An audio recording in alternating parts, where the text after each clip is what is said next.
Alright, ladies and gentlemen, welcome to what should be an exciting match of Dota 2 here in the Join Dota Season 5, I believe, league in... This is the third tier.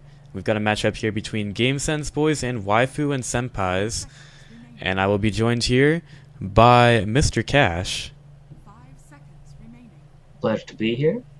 We're going to see some interesting North American versus South American play. Draft just starting up over here. Alright, and of course I'm Pythian bringing you this match here on Dota TV and on twitch.tv/Pythian Legume. So, how are you feeling today, Mr. Cash? Feeling good. We had a lot of exciting 2-hour-long games in the qualifiers, having a lot of fun Darkseer shenanigans. That qualifier still closing up right now. Haven't seen any tier 3 JDL games in quite some time, so I'm going to be very interested to see what kind of heroes these guys like to play. It should be interesting. Yeah, we have seen one of these teams also in the open qualifier. We saw GSBoys get absolutely wrecked in the first round of the America's Open qualifier. Special shout out to Cabbage, who was on a pudge and did his best to feed the entire match, so shout out to him. Aetherland's Pudge. It's all over the pubs. Back in style. It's been a while since Pudge has been viable. It's been weak for quite some time. It's really coming on. Very strong here. Actually, it can be. We've seen him actually with JDL, Monib playing a team with Merlini. They actually ran Pudge quite a bit on their as a mid hero in their competitive games, and they did quite well in a lot of them. Indeed. So we got a couple early bans out here. Waifu and Senpais, for some reason, using a lot of their time up on the bans. Usually, I would think that teams know who they're banning before they get into a match, especially for the first two. It depends. Sometimes, I mean, it's not. I'm not sure how common is it this level, but sometimes you'll have a scout looking at other people's profiles, see what their comfort picks are, see if we can ban those out. I mean, the first two are pretty good. OD and Lone Druid are both quite strong right now. The Lone Druid is still a little bit of a specialty hero. Not everyone's very comfortable on him, but definitely very strong and can be very difficult to deal with for a lot of players. Alchemist is a little bit strange in the sense because it has been nerfed quite a bit, but by no means unviable. But I don't think a lot of people consider him overpowered or hard to deal with nowadays. Undying still quite strong. Tombstone coming out of favor a lot, but still a very good laner. But that's just, I guess this is what they have difficulties dealing with, and that's probably I would agree with you in the sense that at this level, if you don't know your opponents very well, you just kind of ban out the things you're hard dealing with. Wasting that much time on the clock is a little bit unusual. Alright, with that being said, we're going to get into our first couple of picks here in the match, and it is going to be that Oracle. Just recently added into Captain's Mode. A lot of the players still have no idea how it works, but I guess Waifu and Senpai is pretty comfortable with it. It's a very strong hero. If you can combo him properly, he can be a very strong lane dominator. Not quite as much lockdown as Bane, but I kind of view him in that sense. He's just a lane winner. Whatever lane he comes into, he can dual mid. He can dual off lane. He can solo support a safe laner very effectively with his purifying flames. He's just at 50 mana at level 1 with a 2-second cooldown. He can really burst people down, especially on low health. A lot of the popular heroes like Enchantress with low base health, they're vulnerable to nuke damage. It makes it much harder for them to lane. And if somebody knows what they're doing on them, they can be very terrifying. Very fast with 2 picks with the Ember Silencer, no hesitation. I can't remember it, but I think I may have seen the Silencer from GSBoys before, so definitely an experienced player on that side with him. Is that something they run as a support or as a core? I think it's a core for them, but they could also run it as a support. What are your thoughts on the new Silencer? He's very strong. Some of the Russian teams are still running him old school style Noran Kane Curse, and it's still viable, especially with the new Rod of Atos buff. It's much stronger now, and it makes Silencer even more powerful with the 15 to 25 minute timings grouping up. But the Arcane Curse is actually a very strong spell for the team fights as well. I think it's undervalued for a lot of people. I think too many people are still leveling Glaive's Wisdom and supports too much. That Q, especially against cast-heavy lineups like Oracle, that Silencer Q and Oracle just demolishes him because he'll kill himself spamming spells.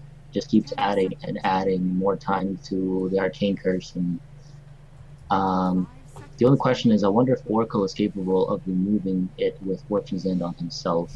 But it would be he can't remove that debuff from everybody on the team, so it's still going to be very difficult to deal with it. I think the Silencer is really good with the Ember as well, because if they get any more lockdown, the Silencer just makes it almost guarantees that Ember will be able to get himself out of more situations.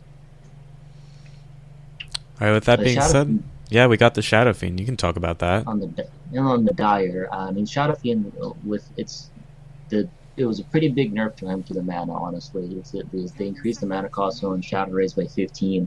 Although it doesn't seem like a lot when you got to use 3 of them, his ability to just clear up the jungle and catch up is significantly reduced. He needs to bottle crawl a lot more. His mana is a lot weaker, and it makes him a lot harder for him to just clean up waves and massive farm. He's still doing it. He's still viable. He's still a good hero. I think there's probably a good nerf to him, but he's not quite as strong, and I think he's pretty good on the Dire now as well. With the Radiant camps being harder to stack, before he could just like triple, quadruple, 5-stack the hard camp. Nowadays that camp is much harder to stack. The 2 jungles are a lot more even in their ability to farm. And the positive thing is that he does have that extra jungle camp next to the Ancients on both sides, so if you lose control of your side of the jungle, he does have more places to farm. A very strong hero, still good team fight, but it's going to be interesting how it works out. The bans are definitely interesting. They still ban the Invoker and the EAA, even though the Alchemist already banned, so I'm wondering what they're worried about here. I'm guessing they assume that the Silencer is a support and the Ember's going to be a mid. And they have the ban coming out on a Darkseer Disruptor as well. It looks like the GSBoys are trying to take away all the strong team fighting heroes. So it gives me the impression that they want to do something more, maybe a 4-man, make space for Ember to farm and kind of group up and push a little bit, because both Disruptor and Darkseer would be very problematic for that with Wall, Vacuum, Disruptors, Catch. The Disrupt is definitely a good ban with Ember on the team, very good at catching him out and picking him off. But they're definitely taking their time with their second round picks. Yeah, they are definitely taking some time here. It's interesting. All right, there is the Faceless Void. I like the Invoker bans and the Darkseer. We've seen those a couple times. They really kind of own those team fights, and I guess we might see a couple of those in the upcoming game. Yeah, the Invoker is definitely still very strong. He was extremely powerful at the beginning of the patch when Wex was giving him additional 30 damage and attack speed at level 1, as soon as he hits level 2, really, with that. So that little nerf made him a lot more reasonable. He's still very, very strong, very scary to deal with. The new Void, so people are still trying to figure out the proper item builds and progressions on him, but definitely has a lot of potential. Again, really good in team fights with his new time dilation.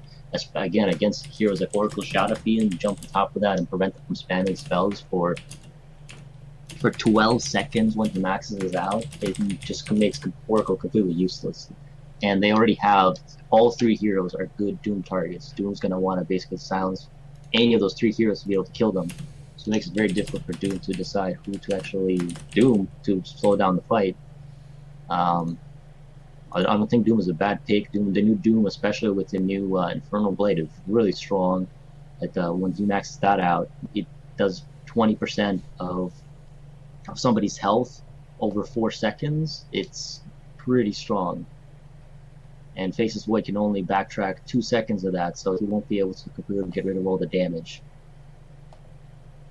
Witch Doctor, another good teamfight hero, good sustain with the Root of Restoration. With the once he picks up that Aether Lens, it's easy for him to get a paralyzing cast, can cast the Death Ward from a very large distance without putting himself into danger. They really don't have any, so far on the Dire, the only stun they have is an Oracle. Um, and the Infernal Blade on Doom, which has to be melee range, is very difficult for them to do as well. And there they Venge is a go. very good pick. Very Yeah. good pick here against, especially Faceless Void. Be able to swap people out of danger. But this is a more of a, it seems like a defensive pick, because if they aggressive swaps, they don't have any lockdown. They swap an Ember, he blinks right out. They swap a Void, he jumps out as well. Plus, on top of that, they have a Silencer, so even if they have a swap, it's they do have that extra stun with the Venge on the stun, but it's going to be difficult for it to execute because they can basically just jump away from that. The stun is not instant. But still, it's a good defensive pick, so it seems like they might be going more passive, probably possibly take it late game, maybe get a Midas on Doom, and see how they can fare late, although it seems like a very dangerous prep position right now, especially with a Void Chrono plus Death Ward is a very, very scary combination. It's very hard to deal with. We got a little bit of the purple strat for GameSense Boys, and they of course go for their Witch Doctor, which is pictured in their logo, so probably one of their signature heroes. I didn't even notice that. You're right, they I forgot what that meme is, but that WoW face plus Witch Doctor color scheme. There are also quite a few purple heroes on the side of GameSense Boys. Purple, red, like there's a whole gradient going over there. You know, got red, you got some purple to Silencer, all purple Void, a little bit extra white on the Witch Doctor. I'm gonna go back through the Coddle now, all white. See bands of PL and Gyro. I'm not sure. I guess they think it's.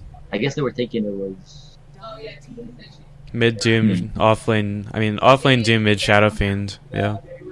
Yeah, I was wondering what they're thinking about the. I guess they assumed it was a mid Ember, which is. I'm not sure what they were thinking with the PL ban. All right. Well, that. I guess they had nothing to do with it. No, it's definitely a support Silencer, and an Ursa. Interesting.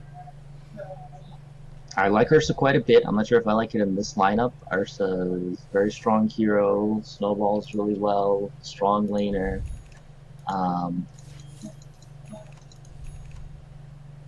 They honestly could do level 1 Roche with this lineup. With Venge and Ursa, with the Armored and Shadow Fiend, they can go Armor Aura on Shadow Fiend, and they're definitely not going for it. If they were, they'd smoke up and go there already. But honestly, could have had a lot of potential. The other team's not even suspecting it. They're not even checking Roche.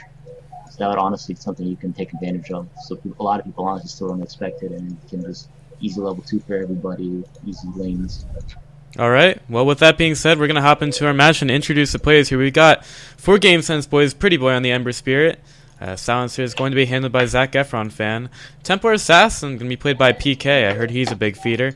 The Faceless Void be handled by My Best Bubble, and Cabbage on that Witch Doctor. And meanwhile, for Waifu and Senpais, we've got Streetlight on the Oracle. The Ursa will be handled by Coffee King. The Shadow Fiend going to be played by Cortesia. The Vengeful Spirit played by Senge. And finally, that Doom in the offlane played by Moving Target.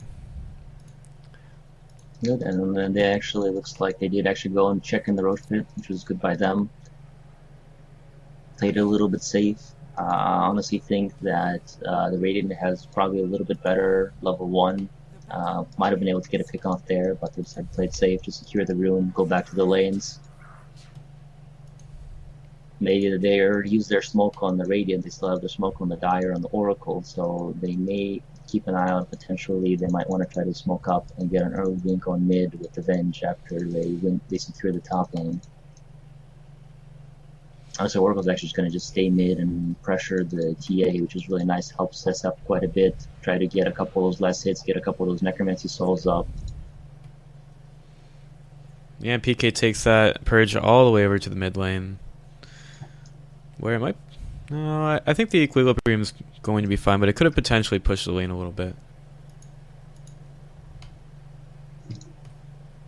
This Silencer already does so much damage to the Oracle. Just 2 hits.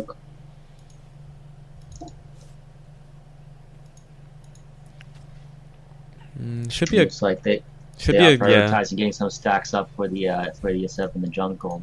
It's a little bit early. He's not going to be able to really farm them for quite some time. But it's the nice insurance policy. They do have to be careful to not lose control and let the TA come and steal the stacks. But this goes both ways. They also did block the Ancients for the TA, which is a really nice move. It's like also a little bit early, probably, because that sentry is going to expire pretty quick, but it does hurt the TA. It's one of his best farming mechanics catching up. A little bit of action up top. Yeah, but all the heroes are going to be fine here. Just Ursa doing a little bit of damage, and the stun came in from Senj. Now use a query to get the mana back. I gotta say, I really do like the set on the Ursa. Yeah, that's the, I believe that was one of the most recent ones. That's the one I'm using nowadays as well. It's a nice looking guy. Probably one of the better ones. I think the sets are getting nicer and nice. They get along. Textures are getting nicer. A lot of just a lot of stuff I like it quite a bit recently. Yeah, they have a ton of regen on the void. So yeah, he's still got 7 of those tangos. I think we are still getting a lot of improvements to the sets from Source 2. And it's slowly trickling in.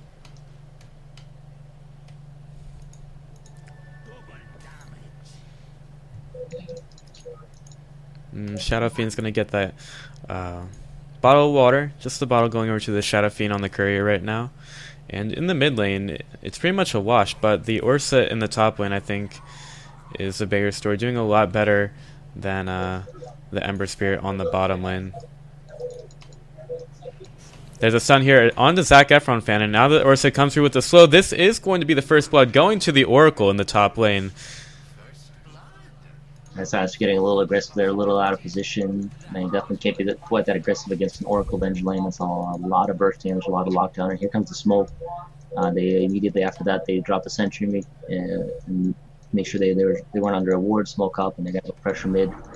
And it's going to be this Witch Doctor and Tia are very aggressively positioned. We could be in a lot of danger here. Pure. Looks like they're a little bit far to try to get the stun off. Yeah, there's too much work to do here on the mid lane. Like, they went for the Purifying Flames first onto the Witch Doctor, which he just heals up from, and the Purge on the TA while she got her Refraction charges up, so... Yeah, I think their biggest issue there was they came in a little early, and they came in from the top this way instead of coming in from the river, so the smoke broke really early. They could have come in from behind, and before the smokes broke, caught them out of position. The Shadow Fiend was being hit by the coconuts, so he was a little too far back and couldn't get in position fast enough either. He needed to wait for him to get a little bit closer. Might have been pretty good. Meanwhile, Ember got picked off bottom. Yeah, he was underestimating the Doom. Yeah, the Carpet of Flames of the Doom, he just decided to keep in there. Wanted to try to get the kill with the Syrian Chains, but wasn't able to do so. And now we have the Ursa going around the backside in the top lane. And there's an Oracle. And it sounds just really deep. This is utilizing the new trees, the new hiding spots up top, so he's not getting found yet. And managed to find his way back out. It was a nice little movement around by him. Messed up getting picked up middle.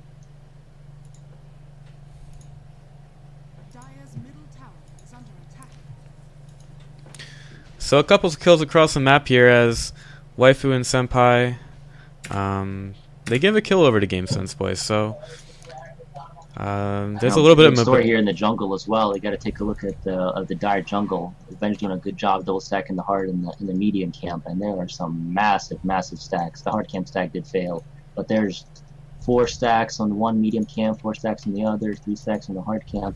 They're putting a lot of care in this SF, and he's got a regen rune bottled up. If he's good, he can actually farm those stacks with the regen rune. It's a really big plus for him.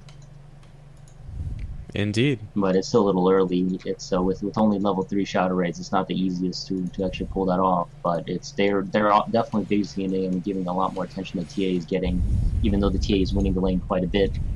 And now the SF's in a little bit of danger or stepping the boundaries. TA is level 6, but he managed to get away. Popped that regen rune. Didn't quite heal him up, but he stays alive, and that's definitely very nice for him. Meanwhile, on the bottom, we've got Ember Spirit getting doomed up here. Healed up a little bit by the Witch Doctor, but Pretty Boy still taking a lot of damage. And now he's going to get blocked in by Zac Efron fan. Zac Efron making Pretty Boy Get a lot lower, but the Witch Doctor heal is going to be enough. Now moving target, trying to get out of the bottom lane, and he will get hit by the tower a couple more times, but the fast move speed on the phase boots manages to get him out of there, and no one dies there with the first doom. So even though the Doom forced out the rotation, so that's probably a win for the Radiant team, keeping the Ember alive, macing the first Doom, and it really slows down his progression. Meanwhile, the Void is actually farming really well up top, outlast hitting the Ursa. Even though he's still a little behind in the levels, getting zoned out a little bit, he's still getting really good farm in the off lane. TA again going for the kill on the Shadow from middle, getting just a little bit high up. No rotation to help him, and he gets picked off right under his tier 1 tower. Yeah, you talked about the rotation a little bit. Do you think, I mean, obviously, the Shadow Fiend having a tough time on the mid lane, does he need those rotations, though, to help him out? Absolutely, he does. Honestly, he's a little too aggressive. I mean, TA, because she had a much better laning stage, she's out-leveling him. She has a lot of good kill potential on him. SF cannot burst through her refraction charges. Venge had a TP on her. She could have TP'd and stunned the TA and kind of kept the SF alive, which would have been worthwhile.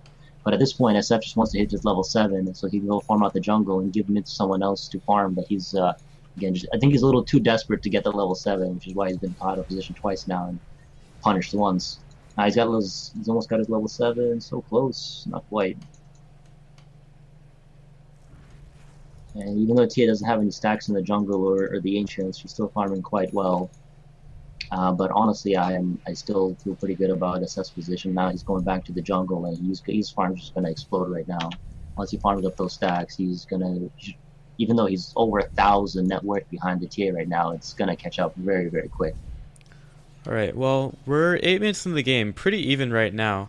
I'm going to ask the question, which team do you think is more likely to get the advantage first, and what do you think is going to get them that advantage?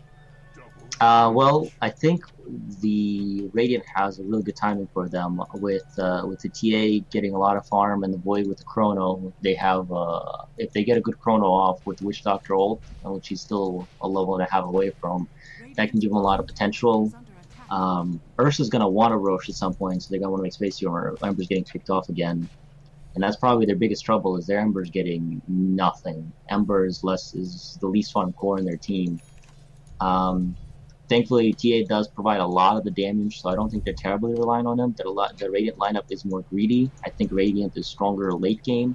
They can play more passive, as long as they keep farming really well. Because you can see, if you look at the SF, he was just over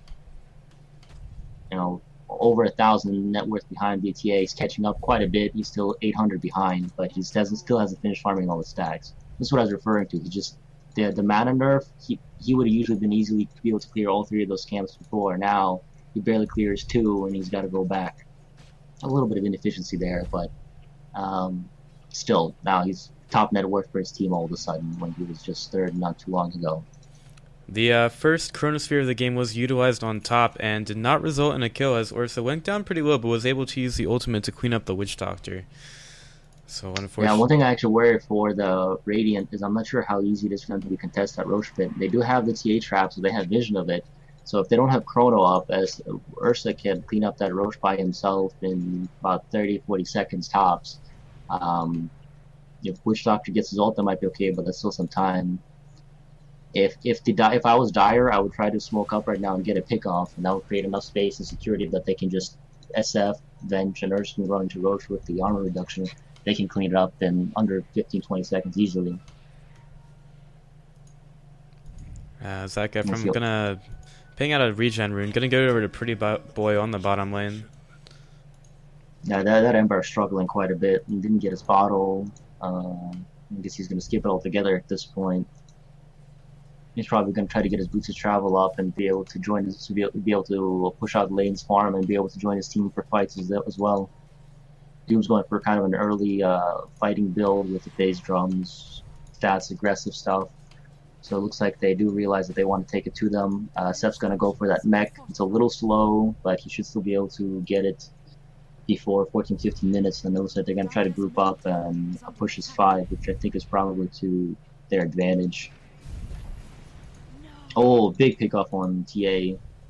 Even though she got the tower, she didn't quite time her refraction charges right and got a big pick off. I think that's definitely a big trade for the Dire team. They got a big gold gain, big catch up with the SF, and he's going to actually almost have his mech done in a minute or two at this point. And then into the Roshan pit, Ursa smokes Yeah, with right a after Morbid that smoke. Mask. And that's exactly like I said, they got a pick off, they got some space, even though they see what the TA drops is so difficult for them to contest. I don't think he should be doing this alone though. Ven should be in there, should be screaming on there. SF should have come with them as well with his, even though he doesn't have any levels in his presence of the Dark Lord yet, he offers a lot of damage. But even still, look at that, he still clears it. Even though they saw it, they just aren't able to contest in time. Doom goes off on the void, can't get his chrono off. Even though they only have 2 stuns, they managed to use one of them to cancel the Witch Doctor ultimate. Ursa's running away. He's coming back in, and they're just cleaning house. And the only one getting away from that fight is the TA, who definitely will get out with the trap detonation there to slow down everybody on the Dire. And this TA getting pretty close to her Blink Dagger. I'm not sure if he's gonna want to go for the Blink. I mean, I think that's probably the better option because if the fight is coming for them, but a lot of TAs do want to get that Desolator for the damage. And the TD is going to go opt out for the Blink first. It's probably the safer move, especially with the fight coming to them right away. Tia wasn't able to make it back to the fight, she was still dead. And they got the mech and the DD for the SF, and this is a powerful timing for the Dire team. Although they don't have their Doom, they have the Aegis, they have the mech, DD on SF, they should be able to take a lot of damage. The only problem is they don't have supports with them and they're playing a little greedy. There's still a chrono up, and they might lose more than just the Aegis here if they don't run. And they're backing up, so that's a good move by them. Meanwhile, they're pressuring bottom as well, so they're going to lose the tier 1 bottom for this looks of it. Push them off the tier 1 mid, but no rotations to protect bottom. Doom is still down. I think that was a mistake. They had TPs up. I don't see why they didn't defend that. And they also had that silencer available in the Zac Efron fan silencer. So. Yeah, I think they were playing a little too passive here. TA is farming her ancient stacks a little late, but it's something. And now the Oracle's going to come over, has an observer. We're going to see the TA getting those ancients. It is going to be in range of the other sentry. He didn't put an observer down, so he didn't see anything. He just dropped the sentry just to block the ancients, but he can, yeah, the TA can clear that up real quick. Yeah, it was a little early, premature. No, nobody had a tango to eat the other sentry, so no extra plays available there. The Void. So they're coming to contest the ancients. The Doom is going to catch out the Zac Efron fan. There won't be a silencer ult here if the Zac Efron fan goes down. The Coconut will come through. Zac Efron fan, he's trying to get out. Will he TP? Yes, he does. Doom is forced out. And now Chronosphere, solo Chronosphere being used, and the Witch Doctor ult. They're going to kill a Doom, and can the Dire react to this? It was a little bit of a heavy commitment, but I think it was probably worth it. Doom still never uses Doom. He still died with his off cooldown, and now they take on save the power up to Ancients, which they were trying to contest. But Ursa's still taking a tier 1 top, so it's not too bad for them. But that was quite a bit of gold for the Radiant team. TA is still top net worth and going up. So he's doing a really good job. They saw that the Avenge pick up the Invis, they're pinging her out, so they're not to contest top. They want to be real careful about it. It looks like they're grouping up. I'm not sure if they want to smoke or to smoke on the Witch Doctor. This would be a bad time to counter smoke since they know that the Avenge is trying to get a pickup on top. If they have some detection. They have TA TPing in top. It's a little late. The tower's already dead. Van just sitting in Viz, baiting her time, and now they're pouncing when TA's got no backup. Still the Aegis on the Ursa. Oh, not the best swap, not the best coordination, no detection on the Venge, but SF is coming up and they should be able to clear this up. She refraction and blinks out, man. Yeah, we were just waiting for like that. She had the blink the whole time, and she also had the refraction, so she was just waiting for that to get out. And she did. I honestly thought that if they had some more TPs up there, they might be able to actually kill both of the Avenge and the Ursa there, or at least get rid of the Aegis. And it looks like Ember's coming in. Doom's going down on the Ember. He loses his shield right away. And now the Silencer ult comes to cancel the Shadow Fiend Requiem, and now Doom trying to catch up to Zac Efron's fan. Zac Efron fan, he goes to the right. Will Doom catch up? He will. He gets the the damage out, and he manages to kill the silencer on the backside. And now here comes the Witch Doctor ult, putting the damage onto the Shadow Fiend. He uses the mech, and now here comes the Requiem. Ursa going crazy. Pretty Boy almost down, does die to the Purifying Flames, and now Best Bubble trying to get out here. He's going to time hop, gets all that health back, but Doom, it's a Doom. He's just going to keep walking in here, and now the Ursa, he blinks up, he uses the Earth Shock. Oh man, Faceless Boy still trying to get out. He has a Chrono still. Chrono on the Coffee King. Coffee King. Oh, he's gonna get the Aegis pop. And now Doom. They're underneath the tier 3. You still have that tier 2 up, boys. And now Boom target. They gotta get away. Ursa, he has a blink. Oh, in the end, Templar Assassin takes a kill onto Doom. And now Templar Assassin. Can they get any more kills here? That guy from Fan takes an Ursa to the face. In the end, the double kill goes to the Templar Assassin. The Oracle goes down. But Ursa, you still got the blink dagger. Can he get out of here?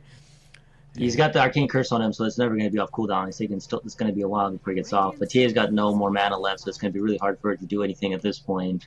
Overall, though, still, I mean, even though the recap shows down, I don't think that was a full team recap overall. The event managed to get out at the start. Boy wasn't able to finish her off. They didn't get any objectives out of that as well. So actually, overall, I'd probably say that's pretty decent for Radiant. Even though they lost a lot of heroes, because their net worth is down, they're getting more out of these kills. They didn't lose any objectives. And I'd still feel their late game is overall stronger and scarier. So as long as they can kind of keep farming and stay alive, TA almost has their Deso up. They're going to be pretty hard to deal with. Yeah, right now, TA, the only bright spot on the Radiant, as she is leading the net worth, but as we take a quick look at the XP graphs, I mean, still clearly in favor of the Waifu and Senpai, as is the gold. Yeah, they're definitely way ahead, but it's, there's not quite as much team fight or combination for the Dire. They got the Doom, and they got the Swap, and then they got the Shadow Fiend Ultimate to reduce the damage. But they're going for so many mid-game items. They have the Mech on the SF, Drums on Doom, Blink Bash Rush is pretty standard stuff.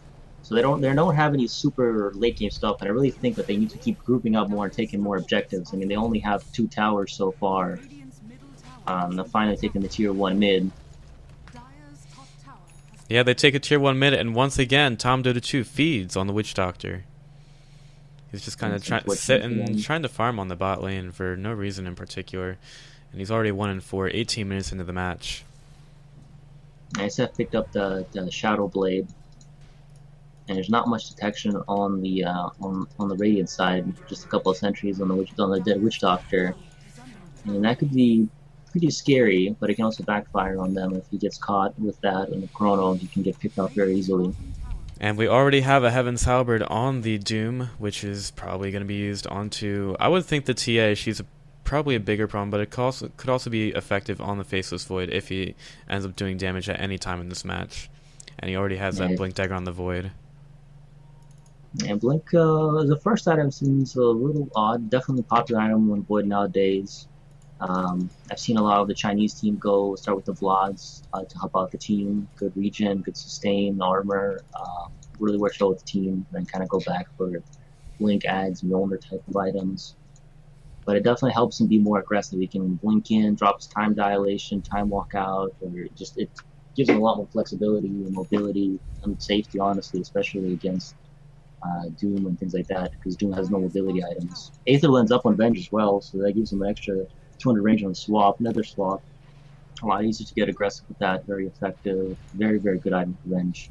Yes, this item seems pretty broken. You can swap people from basically outside the base all the way from the set of racks, so you have a pretty long range on that swap with that Aether Lens. This is, I'm not sure who's the 5 here. I guess the Oracle's the 5, Benjamin the 4. Not a ton of farm on her levels. Especially if they're going to be grouping up, it's going to be hard for them to get a lot of levels, but it's very, very strong, very useful, both with the magic missile as well as the swap. So right now you got the Dire. They're going to smoke up. Orsa has a Skull Basher in his inventory. They're going to smoke out with without the Aegis, which will respawn in... Well, the Rosh is already up. So they can go for the Roshan whenever they want, but they're going to try to go for the kills here. You got Doom leading the way, and we'll see if he finds a good target here. He's going to see the Witch Doctor. The smoke pops, and here comes the Orsa. Oh, bash right off the bat! There is a silence, and Best Bubble's going to be right up to full health with that time walk. And unfortunately, that's just how the hero goes. There's the Oracle. PK on the backside, trying to do everything. He's going to get the refraction off of him. Here comes the stun, and PK goes right down. There's nothing from the Radiant that can keep him alive there. bit too far ahead. Meanwhile, on the And other Silencer side, dies under tier 2 up top. Thought he might be able to get away, but the Ursa eventually chased him down. And this is a good opportunity for them to go back. They can take the tier 2 and then go back for Roche or vice versa, whatever they feel is safer. But this is definitely the move that I prefer. Going straight into Roche with everybody alive. That's when they have spells like Chrono and Global. It's very risky, even when you're this far ahead. Cabbage might be taking the fall here, and indeed he will be taking the fall for the Ember Spirit. He goes north to try to farm. He has that Perseverance, and he's still pretty far away from the Battle Fury, so that's definitely something that they need to try to get them back into this match. And on that note, is that all that GameSense boys need? I mean, what else is going to get them back into this? They need to. It's going to be very difficult. I mean, even the Battle Fury at this point is going to do very little because of how many mid-game items they have. With the halberd drums, with the mech, Battle Fury is going to do so little damage to the other team by itself. It's really not going to do much on their own. It's going to be a lot on the TA at this point to get a really good chrono and get some really big damage with side blades. Is kind of what probably their best hope. Chrono into Witch Doctor ult and into lucky side blades for TA. Hopefully they're positioned well enough to take a lot of splash damage. Because besides that, it's going to be very rough. And he's got on top of it, I hope he's not hitting the Doom and missing him 25% of the time.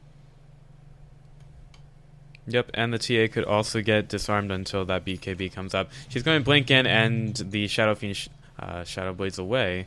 It's a lot of shadows there. And now the Ursa going to take out a ward pretty easily with the Overpower rather. And yeah, right now their Dire's taking really big map control. They have very deep wards. They have on the Radiant side, whereas the Radiant basically just have the one ward on their side, a little bit defensive, and it's quite easy for Ember to stay pretty safe with his 5 remnants if he's attentive, especially because again, Doom has no way to blink low touch on top of Doom right away, so it's not too hard for him to just kind of leap out and stay safe for the most part. So he can keep split pushing. So they're definitely feeling the pressure. The Dire's kind of backing up a little bit. Not sure if they want to try to get another item up or what they're trying to do.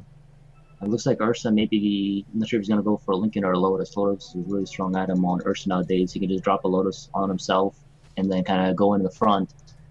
So it's really hard to kind of focus him down, but they really don't have that many single target spells other than with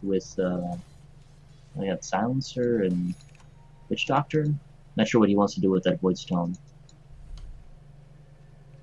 There's another Aether Lens on the Oracle. You mentioned earlier that you have a set on the Ursa. I guess that would mean that you play him rather often. What's your opinion on finishing up that Morbid Mask on him? What's your... Generally, it's not worth it. In this game, I do like to... I think of VODs would have been really good because they are team fighting so much and they're grouping up so much. VODs would be very effective. But a lot of times it slows you down. I definitely like his move to rush that Basher. Getting the Basher out quicker definitely gives you substantially more kill potential. Ursa does struggle a little bit with mana sustain. He's got that stick for that, so it's okay. And his team has mana boosts, so they're helping him with that quite a bit. But generally speaking, it's not really worth finishing. It doesn't offer you much kill potential or significantly increase your sustainability or survivability. Sometimes situationally the Helmet Dominator is nice because you can utilize the Creep's aura or use the Creeps for scouting. It just gives you additional map vision. I mean, the extra armor is nice, but he really, really doesn't need it in most situations. If you don't kill somebody right away, you're going to get kited to death as Ursa. It's quite difficult to kind of stay on top of people. Which is why the Basher does synergize so well with him in many situations. Well, now here comes a push by the Dire onto that mid lane. We'll see if the Radiant are willing to... No. Yeah, they're just going to let this one fall. And we could see the high ground push already here from the Dire. 25 minutes in the game, as that Ursa already has that Aegis, and they are free to go right up that high ground. Yeah, Seth has his BKB done on base. It looks like he kind of wants to wait for it, but the team just wants to go in. I mean, they're definitely strong enough. They're not scared of much at this point. Orsa going to get healed up by the Oracle. And now the towers are going to get fortified. Here's the Chrono Oh, from the big Void. Chrono. 4-man, and now the Blades are TA. hitting everybody. The TA doing a lot of damage, and now here comes the Global Silence. There's going to be no ultimate right now by the Shadow Fiend, who's Shadow Blade and trying to get away. Will they be able to take the Oracle down? Lots of damage done by the TA. Oh, but there is the ult on the other side. Faceless Void just goes right down to the Orsa Bear with the Furious Waves. Not even a chance to do anything. Now the Orsa on the backside going for the supports. PK on the others. On that part of the fight, takes out the Vengeful Spirit, and now taking a lot of damage from the BKB Shadow Fiend. PK 1 hit away from death. In the end, does die to the Purifying Flames, and in the end, that is the Ember Spirit coming in from the front side, and that is the Ember Spirit going down. That may have even been a buyback from him. Ember Spirit, no, nobody bought back. He just came in a little late to the fight. He was pushing out top. That was honestly a really good start for the fight. Like I said, that's exactly what they needed. They got a 4-man Chrono with the Witch Doctor ult, Side Blades hitting everybody. Although the Side Blades, again, he was unfortunately hitting the Doom, so a couple of the hits missed. But overall, he did so much damage. If it was SF or Ursha in the front, he definitely would have gotten a double kill through that Chrono. But they definitely chased out too much, got a little too greedy on that turnaround. They should have really taken their 1 kill in the Doom as the big victory and made them waste all the spells. I think, and SF, again, he backed up for his BKB, which honestly would have been the smarter choice for the Dire, which let BKB to come up and be a little more split up. There's no reason for all 4 of them to be hitting the tower in that situation. Just let SF or Ursa siege it, and let Doom sit it back so he can use his Doom and his Halberd with whoever gets focused down. So they got a little bit careless, a little greedy, but they still have a very significant lead on this game, very strong grip. There's really not much space or ability for Ursa or Ember to farm. I mean, Ember's got his Flame Guard, but he still doesn't have his Battle Fury. Ursa has no farming items, doesn't have Maelstrom or Mask of Madness. So even though they had better late game potential, there's really no way for them. It's really difficult for them to find the farm. Ursa's got a Hex as well. That's what he was doing with a Void Stone. A little bit of an old school build. I don't think it's really amazing, but it's not bad by any means. It's a really good lockdown for Ember. I personally probably like the Abyss a little bit better, but it's still very viable. If it applied the break, I'd be all over that, but because it doesn't really disable any of the passive abilities anymore, I'm not so hot for it anymore. But definitely not a bad item choice. Smoke's going to break on the Witch Doctor. There is going to be a Chrono Spear and the time dilation onto the Shadow Fiend. Doesn't do much if you haven't used any cooldowns, but he is going to get slowed down. Ursa Bear getting a kill elsewhere on the map, but there goes the Shadow Fiend to the Silencer. That's a dominating streak going the way of the Radiance, so, I mean, you do get that something. Hex coming into action, too. I mean, that's a good kill still on him. A little bit of mistake on that fight for Witch Doctor. He did put his Death Ward inside of the Chrono. So while inside the Chrono, it no longer attacks. You have to place it outside of the Chrono. I mean, it still deal damage, but it still paid off for itself. Oracle taking a lot of damage mid from TA, but he does TS pick it off. TA's got her BKB, so she's diving deep. She really wants that kill, and she's getting a little juked by the and she got doomed. A little too greedy again. Managed to get the kill, but after her own death. And the Silencer might get picked up as well. Trying to TP, a little optimistic. Yep, definitely optimistic as the creeps were all around those trees. And that mid tower going to get denied. A couple of kills came out there. And there was some gold going the way of GSBoys, but it really wasn't enough there. And Waifu and Senpai still getting the advantage. Straight to the Dire. Yeah. Even though the... And there's an AC up on Doom. Again, very good strong team fighting item. Honestly, in this situation, like you're mentioning about the Mortared Mask, I still would not be against going back and finishing in that Vlads at this point. The bonus damage for the team, especially with an SF and Avenge auras coming together, is really nice. And armor stacking auras with the AC just makes your team fight all that much stronger. But I guess there's nothing wrong with just committing for more. Orsa comes in, turns my best bubble into a pig, and he's just going to stay that way as he goes back to the fountain. That's another trip for you, buddy. And now here comes the push onto the melee racks and range racks in the mid lane. They're clumping up again. Void has buyback. They got to be real careful. They're sticking close again. There's really no reason for Doom to stay right there. He's finally backing up. That's a smart move. He's got to stay a little further back. I mean, he hits quite hard, obviously, but he only needs to be in range to give the aura. It's a little bit risky for them to be grouping up quite this much again. You got still a 9-second BKB on the SF, so you can be quite confident. There's the Battle for Dawn on Ember, but it's negligible. I'd honestly he finishes power treads instead of going for the for the boots to travel, so it's a little bit harder for him to split push. But oh, there's a big swap. TA just blinks back. Silence is wasted. Yep, the silence goes, and they can't really do anything to pursue this at all. So they're They just want to though, and I think that'd be a big mistake. They're trying to come out there, and that is not where they have the advantage fighting. Oracle's sitting behind the trees, waiting for it to pounce on somebody who overcommits, and they wisely back up a little bit and try to stay in the high ground where honestly this is their best chance. They sell the chrono, although no global. There's no swap for 20 seconds. Doom goes down on the TA. Now there's a nice Chronosphere catching out the Shadow Fiend and the Doom, but Dersic comes in from the backside. He takes out the Witch Doctor, and he's trying to find another target here. He's actually going to back up, and they might just go for the racks. Shadow Fiend trying to put the damage onto PK, who is going to BKB, and comes right back in, though. Gotta be careful. Ursa getting the Fury Swipes and the Overpower onto Faceless Void. He is mad, he is red, and Ursa's coming for your babies. Actually, now that I'm seeing the one thing I forgot is the Sight Device does have a much better cooldown, obviously, than the Abyssal, so it allows him to really have much better sustain in fights. He can come back in every 25 seconds with the Disable, unlike the Abyssal, which has a much longer 60-second cooldown, so it does allow him to be a lot more active. So it's working out quite well in these fights where they are such long cooldowns on the Chrono and the Global that they really can take a much bigger advantage of that. That was a really nice Chrono and Death Ward by Witch Doctor. I think Witch Doctor kind of wanted to have a Glimmer Cave would be able to stand a little further back. He does not have that Aether Lens this game, so the Ember actually shackled him and canceled his Death Ward. But probably the MVP there was the Oracle, who dropped his ultimate on the Shadow Fiend and kept him from dying and kept him alive. Because otherwise, I mean, that should have been a short kill on him. What do you think about the Witch Doctor going with the point booster first? Obviously an Eggs build-up. Yeah, I mean, he's got a little. He's trying to tank up a little bit. He definitely has nice base health, but I don't feel that was the issue. He wants to stay out of the fight, stay invisible.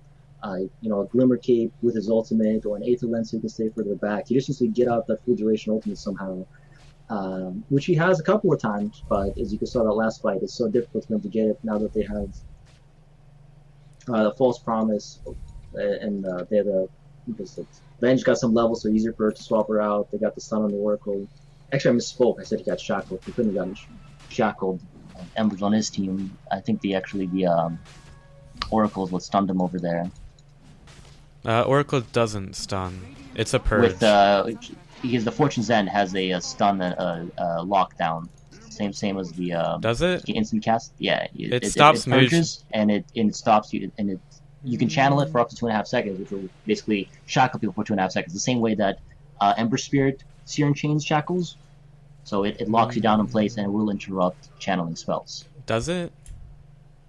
I'm fairly certain. I may be wrong, but as far as I know it shackles you. You can't blink. I'm not sure if it stuns though or stops channels. Maybe the purge stops the channel. That might be it. But people Purifying Flames doesn't. Fate's Edict doesn't either. False Promise, you can only cast an allied hero. So either let's take a look. We got a pause over here, so we got a second to look into it. Single hero, everybody learns. We have Oracle. Because I've heard it called a stun a lot, but I know that it's Does not root or damage allied units, can be purged, blocked by Lincoln Sphere, blocked by spell immunity.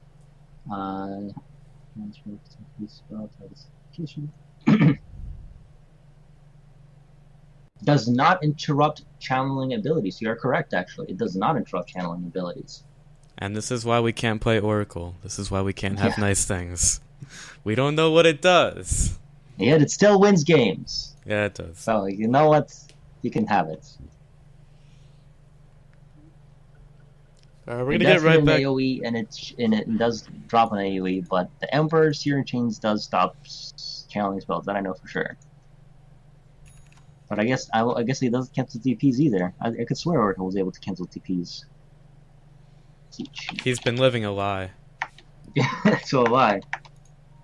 Alright, we're gonna get right back into this match here. We've got a push coming in the top lane. That is where the only outer tower remaining. Why is it always the top? I don't know. It's always that top tier 2 that never really goes down. Blink in by the TA, and gonna get immediately doomed And now here comes the Faceless Void. There's going to be a Chrono on one. Coffee King caught on it. The Coconut's going to go around BKB by the Shadow Fiend. He's actually going to hit a little bit of Best Bubble, but he's going to try to get out. And the time dilation has gone on a lot of heroes. And the BKB, oh, here comes the Ursa. He's got the Abyssal Blade and the Scythe Device going to go on to Zac Efron fan. There won't be a Silencer ult because he is dead with no buyback. The Aegis is going to be popped. And there's the Ribitar. He's going to be playing the drums and everything, and they are going on to the Dire. Ursa, he could get tanked down here. He is going to get nice swap by the Vengeful Spirit, and he will go down. Now there's a nice couple of stairs by Pretty Boy, taking a lot of damage. There's a cheese eaten by Shadow Fiend. PKB, he has to get out. The top tower does go down. Oracle getting the things done. Oh, nice raise by the Shadow Fiend. Ends up taking out the Faceless Void. Meanwhile, on the backside, PK takes out the Oracle. Now PK, gotta be careful still. Ember Spirit trying to get out. He wants to get that kill. He's there, but there's a butterfly on the SF, so he's missing half his hits on him. That was really nice side blades by the TA. Got a lot of good hits. That was a huge fight for the Radiant. They got 4,500 gold gain and almost a 4,000 XP gain as well. So it was a really big defense for them. Even though they're 1 racks down, they're still fighting. And the Dire team really got to be careful. They give up a couple more fights like that. There was already crit up on an Ember, so that is what he needs. He needs 1 or 2 more damage items, and then he's going to be scary in these team fights. With a Chrono, Witch Doctor ult, they're going to have some big damage output coming out. There's that Witch Doctor did vanish his Aghanim's, so you can't really. He got the. So it's going to be very scary. That is a substantial amount of damage. They cannot afford to get chronoed any longer. Even though that wasn't a big chrono in that last fight, it still turned out quite well. So there's a lot of potential for their fight at the Radiant team. And with that last fight, we see a lot of those key items coming out from the Radiant. We got the Sanjin Yash, we got, as was mentioned, the Chrysalis on the Ember, and the Aghanim Scepter finished up on the Witch Doctor. So I also like the Glimmer Cape on the Silencer. It's going to be very helpful for both getting people out as well. I think it's going to be very strong for putting in Witch Doctor to keep him from getting stunned or disabled by Venge to get his full ultimate off. The Faces went for the Yasha. It's a little bit unusual. I do know some people go for the Mantle and the Faces Void. It works nicely, to purge some things off, and his illusions do run around in the Chrono as well, so he gets a little extra damage out of them as well. Doesn't give him much health though, but it's nice for the mobility. It's definitely, movement speed, attack speed, all that good stuff with the agility heroes. And after that fight, the XP and gold graphs also taking a little bit of a turn back towards 0. But it is still... To be honest though, I don't like this. The fight middle. TA getting locked down, the Chrono saving her. She's turning around, trying to fight. Venge with a nice save. Ultimate from Witch Doctor committed. Not getting a lot of damage off, but they're running with the Witch Doctor ult. Not enough. They're too tanky. There's so much evasion on the Dire team. There's the Halberd, the Butterfly, there's the Venge even has the Solar Crest, and they don't have any True Strike. It's going to be so hard for all these physical damage heroes to actually land any of their hits. But at this point, with the Chrono down, it's going to be so hard to defend this. Ember Spirit trying to do as much as he can here. The Doom is still available from the Doom. And now the BKB popped by the Templar Assassin trying to do some work here. She's going to man-fight that Shadow Fiend. Meanwhile on the backside, the Ursa puts the Abyssal Blade onto the Silencer, and there is a pause. Witch Doctor is already dead. I'm not sure what the pause is for. Oh, somebody's Doom disconnected. It was a Witch Doctor with the Manor pause for his opponents. It's a really tough fight for them there. TA missed 2 or 3 of her attacks on SF with his Butterfly on there. Ursa jumping in, dropping his Hex in his Abyssal, and he's just kind of going ham on everybody. Void with a buyback, no Chrono available on him. He's got the time dilation, which actually is quite annoying. It's stopping the cooldown of Overpower and Earthshock. It makes it very difficult for Ursa to chase further if he can survive this combo and not get bash locked to death. Alright, looks like the players are ready, and we're going to be getting right back into this match here. To be honest, Dire just going ham all over the Radiant, and the Shadow Fiend ult getting used pretty far away, and he's just going to keep revving it up and canceling it. They're going to be going, and there's the Doom onto the TA. They're going to be going for these racks. I mean, they really don't need to go for the kills, even though they are. Moving target still taking a lot of damage as the TA trying to stay alive through the Doom. The second set of racks of the game are going to go down. Doom's got a heart on him, so he's got 3,500 health, regenning like a monster. He can take all the damage he wants, step back for 3 seconds, and regen it all back up again. And right now the Dire, they are able to back up. They probably want to push out top a little bit before those sets of racks go down. They might want to do the push with some creeps as the Silencer about to respawn right now. And well, the safest play here would be to just kind of farm off the map. They have full control of the map at this point. Farm off, wait for the next Roche, and have basically an almost guaranteed win. If with a Roche and a Cheese, they'd have to get a 5-man chrono to be able to actually kill that team at this point. Right and now, even then, that's not going to be a certain win. Right now, the deficit's still pretty big. TA, the only one even remotely close to anyone on the Dire. Most of them hitting and passing the 20,000 gold mark, or net worth. And this Ursa, pretty damn scary. You were talking about how he didn't have that Abyssal. He went for the Scythe first. It's also pretty good for getting some good mana, as that can tend to be a problem on the Ursa. But he also has that Abyssal. So he has both mana and 2 big lockdowns for the fights. Yeah, he went back with a BKB again. Pretty safe choice at this point. Not sure if it's the optimal one, but he gets him out of the silence and keeps that time dilation off of him, so he can keep fighting. They're setting for Smoke Ink over here. I'm not sure if that's the best choice for them. Doom's going on them. Doom's taking a lot of damage. Global goes down. Oh, SF dropping his big Chrono Spear. That's 4 people, and the Ursa on the other side. Oh man, this Ursa too big. He's just taking all that health back, and Cat was trying to do the work with the Death Ward, not even mattering. That's a full 5-man team up in the GG. They end up killing the Shadow Fiend, but in the end, they lose the game. And just a little too late. I thought that was really good execution. The Silencer dropped his Glimmer Cape on the Witch Doctor to make sure he gets his full duration ultimate off, but they're just far too tanky. They weren't able to get his items up early enough, and their lineup was a little too greedy, and they got really punished for quite a bit. And I thought that Tia did a really nice job, but he needed more. They were a little too greedy with 3 farms.